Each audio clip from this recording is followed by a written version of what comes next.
안녕하세요. 바른투자 커뮤니티 주식부자 양성소 멘토를 맡고 있는 이빨 톡톡입니다. 오늘은 업황에 대한 이야기를 좀 해볼까 해요. 2019년도 12월 22일 일요일날 제작했던 영상입니다. 지금 이제 시스템 반도체를 볼 때가 된 게 아니냐라는 생각을 개인적으로 합니다.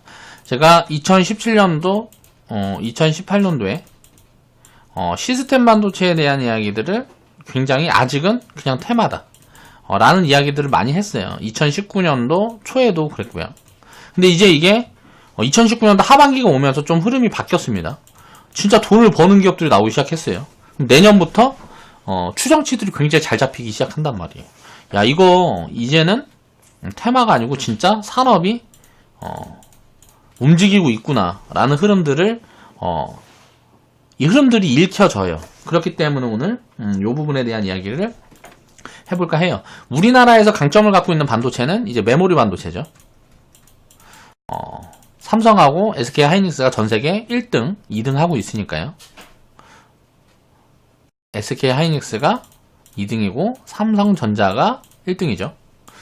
근데 이제 앞으로 AI가 인공지능이 발달하고 또 자율주행 시대가 진행이 되면 반도체가 시스템 반도체 수요가 급격하게 늘어날 수밖에 없다라는 전망들이 나오고 있으면서 지금 투자가 진행이 되고 있는 것 같아요. 그래서 이게 지금 산업이 시작된 게 자율주행이라든가 AI 쪽은 산업이 본격적으로 시작된 게 아니고 이 산업이 시작될 수밖에 없다는 흐름을 읽고 기업들이 테스트를 하고 있는 거죠. 투자가 진행이 되고 있는 구간인 것 같아요. 그리고 나서 우리가 진짜 이게 자율주행 차가 주변에 돌아다니고 할 때쯤 되면 이건 끝납니다. 그때부터 이제 본격 개화될 시점에는 기업들은 이미 그때부터 이익이 쪼그라들기 시작해요. 벌어들이는 이익이. 보통 이게 산업 구조가 그렇게 진행이 된다. 그래서 주가는 항상 선반영하는 거고 이런 부분들을 이해를 해야 된다는 거죠. 자, 주도 섹터는 만들어졌어요. 어디서 만들어졌을까요? IT에서 만들어졌어요. 자, 2020년도 상반기에는 IT가 강할 가능성이 굉장히 크다라고 보고 있는데, 자, 카메라 모듈, 그리고 OLED, 그리고 반도체, 5G까지. 자, 이 IT 관련된 기업들이 디스플레이도 있겠네. 디스플레이가 뭐 OLED 얘기하는 거니까요. 이런 IT 기업들이 굉장히 강할 것 같은데 그게 지금 12월 달에 이미 흐름들이 먼저 나와서 지금 편입하기에는 좀 늦은 감이 있지 않나라는 생각을 해요. 그래서 그 대체를 자, 시스템 반도체 쪽에서 찾아보자. 물론 우리 회원분들과 저희는 미리 준비를 다 해놨죠. 이제 메모리 우리가 투자해놨던 이제 반도체 쪽은 이제 좀 수익을 챙겨가면서 비중을 줄여갈 타이밍을 보고 있고, 요쪽도 눈에 보이는 가장 좋다 생각되는 기업들은 잘 찾아서 자, 미리미리 편입을 해놨습니다. 그런 기업들을 한번 찾아보시라고 설명을 드리는 거예요. 자, 지수가 돌아설 때 보면 누가 강하냐를 보면 자, 주도 섹터가 보여요. 2008년도에 보면 어때요? 지수가 이렇게 돌아섰을 때 딱 주도 섹터가 보이는 시점은 이미 바닥을 탈피한 후에요. 그리고 나서 이런 흐름들이 만들어지죠. 지금 딱 돌아서서 바닥을 딱 탈피하는 흐름에 움직인 게 자, 뭘까요? 반도체 시작이 되고 있는 거죠. 그리고 이제 순환매 흐름들이 진행이 될 텐데 그런 흐름들을 보면 순환매 흐름들을 보면 그럼 반도체가 지금 센데 시장에서 시가총액 예를 들어서 지수에서 차지하는 비중도 높고 그렇기 때문에 시장을 주도해서 갈 수 있는 섹터군인데 딱 보니까 그 흐름들이 어떻게 진행이 되고 있냐를 보니까 자, 메모리 반도체가 2017년도에는 강했는데 2017년도에는 놀고 있었습니다. 여기 시스템 반도체, 파운드리 이런 것들은 놀고 있었어요. 근데 2019년도 들어서 보니까 시스템 반도체가 얘네보다 더 강해. 요것도 보면 어때요? 2015년도에는 자, 다 안 좋을 때 시스템 반도체는 이렇게 움직였죠. 자, 이렇게 움직였기 때문에 메모리 반도체가 움직일 때는 자, 시스템 반도체는 못 움직이고 시스템 반도체가 지금 다시 움직이고 있는 거죠. 근데 지금 뭔가 특성이 있죠. 같이 움직이고 있어요. 메모리 반도체도 시스템 반도체도. 이 이유가 뭘까를 이해를 해야죠. 메모리 반도체가 움직이고 있는 건 뭐예요? 데이터예요, 데이터. 앞으로 빅데이터, 데이터 처리를 많이 해야 되는데, 자, 여기에 데이터 센터가 2017년도부터 새로운 수요로 자리 잡았어요. 메모리 반도체. 뭐 이제 낸드라든가 D램이라든가 요런 게 새로 필요하게 된 거예요. 그러니까 4차 산업 시대에 접어들면서 메모리 반도체 수요도 줄고 있고 시스템 반도체 수요도 같이 늘고 있는 거죠. 요런 흐름들을 읽어야 돼요. 이때는 어때요? 요렇게 흐름이 달라졌었던 구간들을 보면 이때는 업황이 극명하게 갈렸던 거죠. 2017년도도 마찬가지고. 근데 지금은 같이 좋아지고 있구나. 같이 좋아지고 있구나. 그런데 힘은 얘가 더 강하구나. 라고 볼 수가 있는 거죠. 자, 이 정도 이해를 해놨으면 왜 시스템 반도체 쪽 시장이 지금 움직이고 있느냐를 봐야 되는데, 보니까 자율주행 쪽에 투자가 들어가고 있는 부분들이 보여요. 이미지 센서 시장이 지금 휴대폰이 보이고 있는데, 휴대폰 시장은 저는 개인적으로 끝났다고 생각을 하고 있어요. 요거는 더 이상 이제 확장될 수 있는 그게 그렇게 많지 않다라고 개인적으로 보고 있는데, 요게 이제 자동차에 입혀지기 시작한 것 같아요. 그러면서 급속도로 커져나가고 있다. 그러니까 먼저 시작될 게 자동차 쪽, 시스템 반도체 쪽이 먼저 시작이 되는 것 같아요. 자, 인공지능에 관련된 자 반도체들도 뭐 등등 있겠죠. 많이 있겠지만 이제 뭐 웨어러블이라든가 뭐 등등 여러 가지들이 많이 있겠지만 이제 눈으로 확실하게 보이지는 쪽은 자동차에 지금 반도체가 들어가고 있다. 이런 부분들이 올해 하반기부터 좀 보여지기 시작합니다. 시스템 반도체 시장이 중소형 기업들에게 기회가 되는 이유가 뭔가를 생각을 해봐야 돼요. 시장이 작아요. 예를 들어서 메모리 반도체 시장은 메모리 반도체 시장 같은 경우는 품종이 작아 소품종 대량 생산이 가능해요. 자, 이 전체 규모가 수백조 이렇게 되면서 대량 생산에서 규모의 경제가 가능하단 말이에요. 규모의 경제. 근데 시스템 반도체 시장은 규모의 경제가 불가능해요. 왜 그러냐? 다품종 소량 생산을 해야 되는 거지.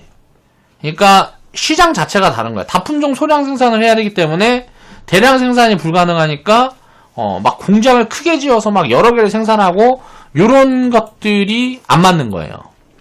그렇기 때문에 소량씩 생산해주는 파운드리 업체, 소량씩 생산해주는 요런 시스템을 갖춘 요런 생산 라인들이 가동이 되기 시작하고, 그리고 설계를 해서 어떤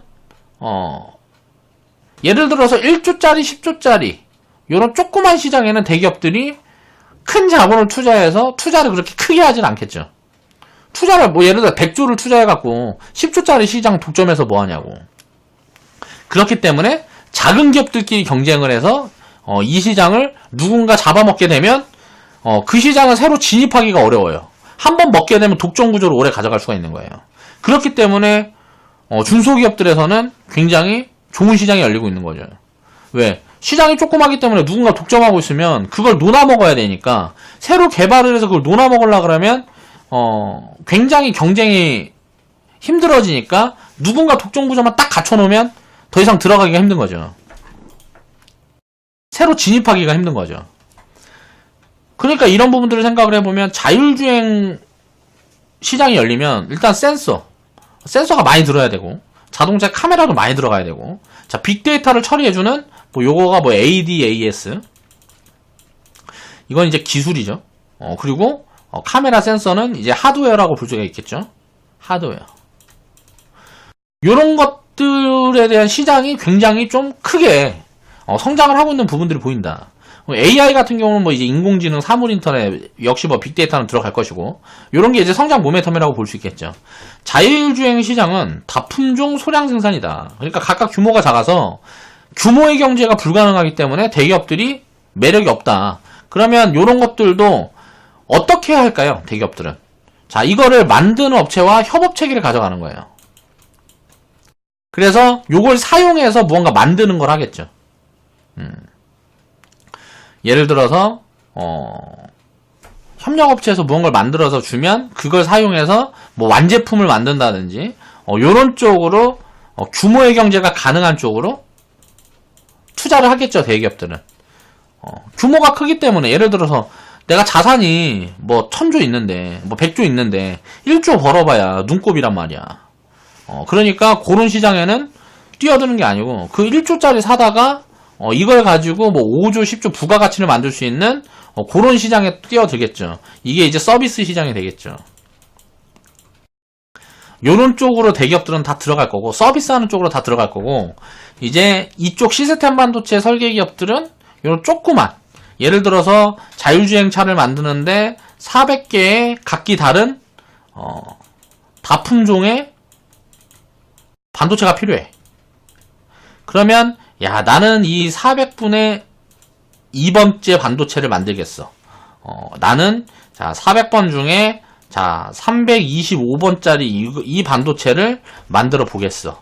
뭐 요렇게 이제 하는 거예요. 그러면서 이제 이 조그만 시장에서 이제 경쟁해서 요걸 가지고 자 대기업에다 납품하면 요걸 가지고 큰 서비스 시장을 만들어서 이 서비스를 공급하는 게 대기업들이 하는 이렇게 개편이 될 거라는 거죠. 정리가 이렇게 될 거라는 거야. 그러면 자 삼성전자한테는 이제 매력이 없어도 중소기업들한테는 이건 큰 성장의 기회가 될 수 있는 거죠. 내가 혼자 하긴 힘든데 야 삼성 같은 데서 야 테스트도 막 받아주고 막 하는 거야. 그런 걸로 야 니네 좀 해봐라 하면서 막 이렇게 밀어준단 말이에요. 그러니까 요런 것들이 크게 성장의 기회가 될 수 있다는 거죠. 그동안에는 내 돈 갖고 다 했어야 되는데 야 이게 보니까 내 돈 갖고 다 하려니까 부담이 돼서 애매한데 막 삼성 같은 데서 막 밀어줘. 그러면 이제 진입을 해볼 수 있는 이런 여건들이 갖춰지는 거죠. 대기업들이 중소기업들을 지원을 하면서 협업체계를 갖춰가는 시스템으로 자리를 잡아가고 있는 것 같아요. 그래서 자율주행차에는 예를 들어 400개, 1000개의 각기 다른 반도체가 사용될 걸로 추정이 되는데 요 각각의 포지션에서 이제 경쟁을 하는 거죠. 이 400개, 1000개를 이제 수만, 수십만 개의 기업들이 전 세계에 있는 기업들이 이 시장에서 경쟁을 해서 어떤 독점 구조를 가진 예를 들어서 뭐 이렇게 나오겠죠. 야 400번 중에 1번 끝났어. 누군가 이걸 만들었는데 굉장히 좋아서 막 여기저기서 다 써줘. 그럼 얘네랑 경쟁할 수 없으니까 야 1번 말고 이거 3번 만들자. 뭐 이렇게 되겠죠. 요런 흐름들이 진행되지 않을까 라고 또 소설을 한번 써봤습니다. 그러면 그렇게 될 수 있는 기업들을 봐야 되는데 우리나라 시스템 반도체 쪽을 보니까 이미지 센서 관련된 설계를 하는 기업들이 좀 있어요. 걔네들이 좀 이제 이익이 찍히는 기업들이 보이는 것 같아요. 그러니까 이쪽 시장은 굉장히 커질 수 있는 시장이기 때문에 지금 점유율을 보면 소니가 1번인데 휴대폰 쪽에서는 화소라든가 뭐 1억 700만원, 1억 7천만원 화소라 그랬나? 뭐 아무튼가 그러면서 소니가 납품하던 뭐 화웨이나 뭐 애플 거를 삼성이 싹 가져왔습니다. 그래서 휴대폰 쪽에서는 삼성이 많이 앞서가고 있는 것 같아요. 기술적으로는. 이게 웃긴 거야. 점유율은 작은데 기술이 앞서 있어. 투자가 엄청나게 들어가고 있다는 거죠. 그런데 이제 이거는 1차전은 아무것도 아니고 자동차 쪽에서는 이제 어떻게 될 거냐. 요걸 좀 봐야 될 것 같아요. 소니는 이미 지금 과점을 하고 있는데 공급 부족에 시달린다 그래요. 그러니까 삼성이 그런 것들을 가져갔다 그래갖고 소니가 막 물량이 남아갖고 막 이런 시장이 아니고 소니도 이렇게 점유율이 줄고 있는데도 공급이 부족이다. 삼성도 공급이 부족이다. 앞으로 시장이 좋겠구나. 이렇게 생각을 해보면 되겠죠. 그래서 요거 관련된 기업들을 잘 찾아보면 아직 숫자는 만족할 만큼 보이지 않습니다. 그래서 더 매력적이에요. 한 2년, 3년 지나면 굉장히 성과가 크게 나오는 기업들이 많이 나올 수 있지 않을까.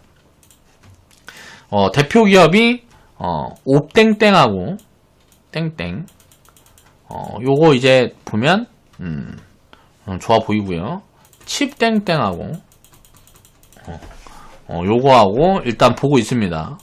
저희가 담아놓은 종목 중에는 요게 좀 좋아 보이고 나머지들은 계속 기회를 만들어 줄 거다. 자, 메모리 반도체 쪽은 신규 편입 자리가 안 나옵니다. 이게 밸류를 놓고 봐서 이제 철저하게 메모리 반도체 쪽도 업사이드가 나올 가능성이 높지만, 밸류 체크를 해가면서 단기적으로 너무 많이 올라와서, 밸류 체크를 해가면서 봐야 되는 거고, 시스템 반도체 쪽도 무슨 뭐 테스나, 네페스, 요런 종목들은 상승 여력이 보여요. 근데 보이는데, 요것들은 뭐 30%, 50% 보인단 말이에요. 이게 업사이드 나오면 뭐 100% 이상 갈 수도 있겠지만, 일단 상승 여력이 요 정도 보이는데, 훨씬 높아 보이는, 이제 흑자 전환한, 요런 기업들이 많이 보인단 말이에요.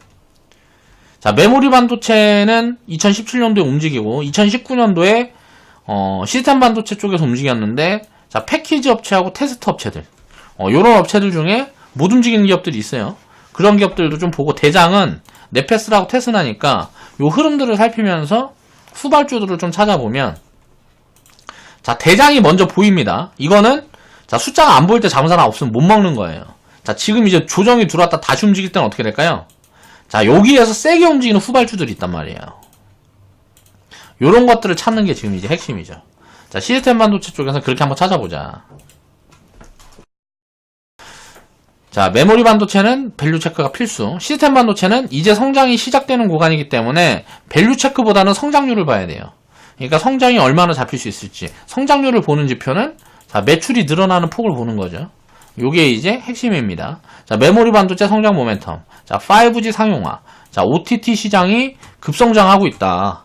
그럼 5G가 상용화되면 어떻게 될까요? 데이터 처리해야 될 게 더 많으니까 데이터 센터가 기하급수적으로 늘어날 수 있겠구나. 그러면, 자, 메모리 반도체 쪽은 수요가 앞으로 굉장히 크게 좋아질 수 있는데, 자, 이 공급량을 댈라 그러면 과점 체제이기 때문에, 중국이 들어와서 이거를 해줄 거라고 생각을 했는데, 미국이랑 싸우면서 중국이 나가리가 됐어요. 그러니까 이거는 굉장히 장기 업황으로 진행이 될 수 있다라고 생각을 하고, 눌리는 구간마다 담아둘 필요가 있는데, 지금은 단기적으로 너무 많이 올라와 있으니까, 조금 신규 편입하기는 좀 부담스러운 자리다. 그래서 데이터 센터가 폭증 가능성이 있는데, 2021년도에 추정치를 체크해 봐야겠지만, 뭐 특별한 대외적인 악재가 큰 게 나오지 않으면, 2021년도에는 거의 슈퍼사이클이 진행될 가능성이 있지 않냐. 2017년도에 슈퍼사이클을 넘어서는 사이클이 2021년도에 진행될 가능성이 있어 보인다라고 생각을 하면 될 것 같아요. 자, 시스템 반도체 쪽에서는 성장 모멘텀을 봐야 된다.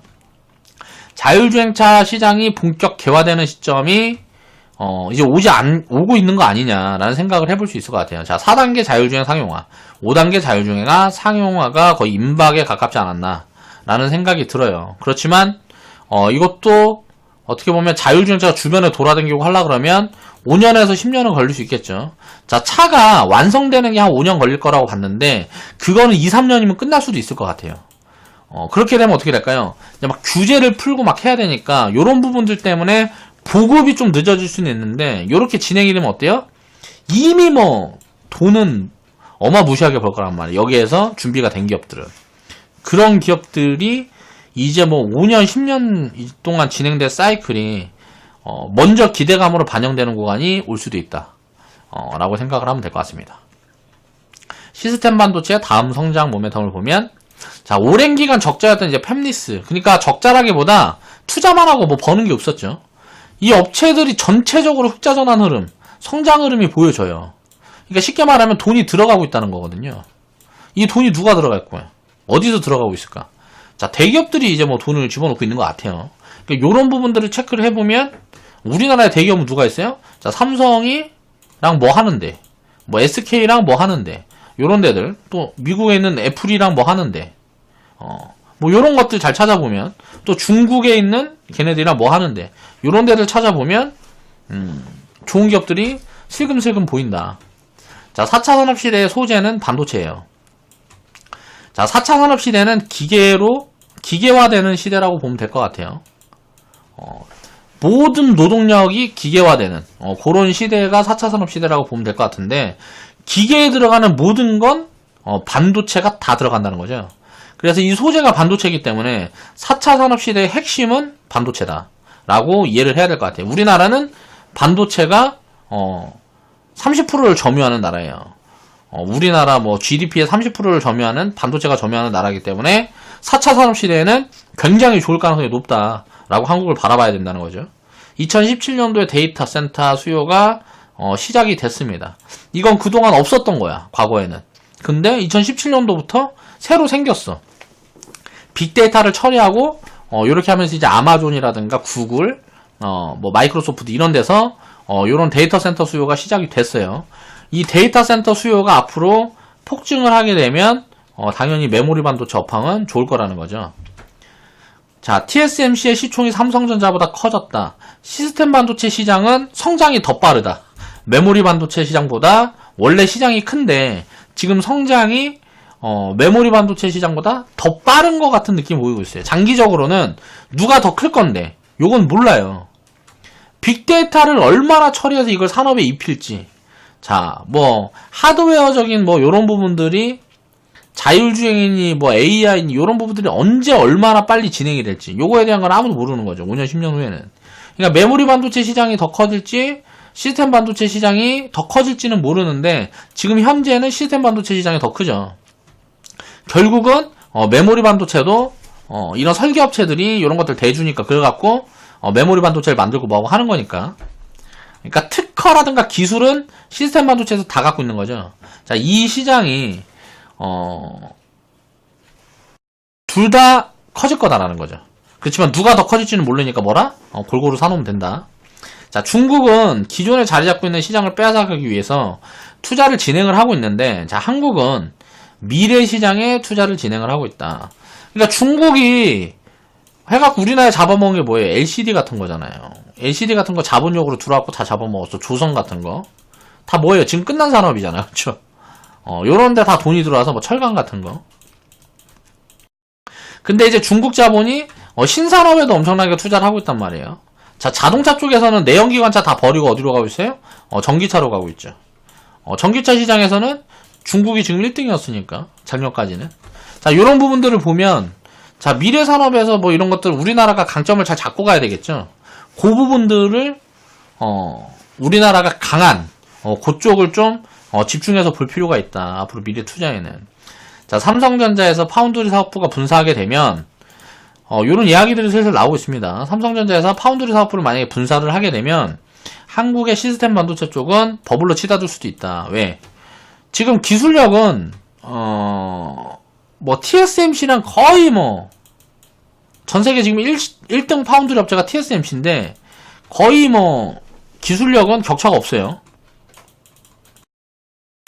기술 격차는 없습니다. 거의 비등비등해. 근데 삼성전자가 고객사들한테 이점을 못 주는 게 TSMC는 자, 뭐 완제품 뭐 생산하는 것도 없고 뭐 또 하고 없고 하니까 경쟁자라는 인식이 없는데 삼성은 경쟁자라는 인식이 있기 때문에 이게 뭐가 문제가 되는 거거든요. 그래서 이걸 분사를 해서 아예 개별적인 사업체로 키울 가능성이 있다. 그렇게 되면 시스템 반도체 쪽은 이런 이슈들을 타면서 버블로 치닫을 수도 있다라고 생각을 해봐야 되지 않냐. 물론 이것도 이제 소설입니다. 버블로 치닫지 않으면 그냥 가치만큼만 먹고 나오면 되겠죠. 그래서 지금 구간에서도 보면 장기적으로 놓고 보면 뭐 5년, 10년, 3년 이렇게 놓고 보면 그냥 반도체인 것 같아요. 왜 4차 산업 소재니까 그냥 반도체는 좋을 것 같아요. 장기적으로 비중을 좀 가지고 운영을 해봐야 될 섹터군인데 너무 비싸지 않은 구간에서만. 비싸지면 당연히 줄여둬야 되겠죠. 항상 가격이 먼저니까. 그런데 이제 지금 구간에서는 비싸진 않은데 또 싸지도 않은 구간이란 말이에요. 메모리 반도체는 지금 단기적으로 주가가 너무 많이 올라서. 그래서 성장 여력이 더 높아 보이는 시스템 반도체 쪽 중에서 파운드리 업체는 이제 우리나라에 DB하이텍하고 삼성전자 정도만 있다고 보면 되니까 걔네 빼고 시스템 반도체는 전부 다 설계 업체란 말이에요. 자, 팹리스 업체죠. 그동안은 팹리스 업체들은 보지 말라 그랬어요. 저는 굉장히 안 좋게 이야기를 많이 했습니다. 근데 지금은 이제 슬슬 숫자가 보여지는 구간들이 오고 있다. 숫자가 보여지면 어때요? 돈을 버니까 당연히 주가도 가겠죠. 그렇기 때문에 지금부터는 이제 봐야 되는 구간이 아니냐 라는 관점에서 이야기를 해봤습니다. 주도 섹터는 만들어졌다. 자, 반도체. 그러면 이 반도체에 대한 투자를 어떻게 할 거냐 라는 부분에 대해서 제가 가지고 있는 견해를 오늘 한번 이야기를 해봤어요. 자, 오늘 방송 여기서 마무리하겠습니다.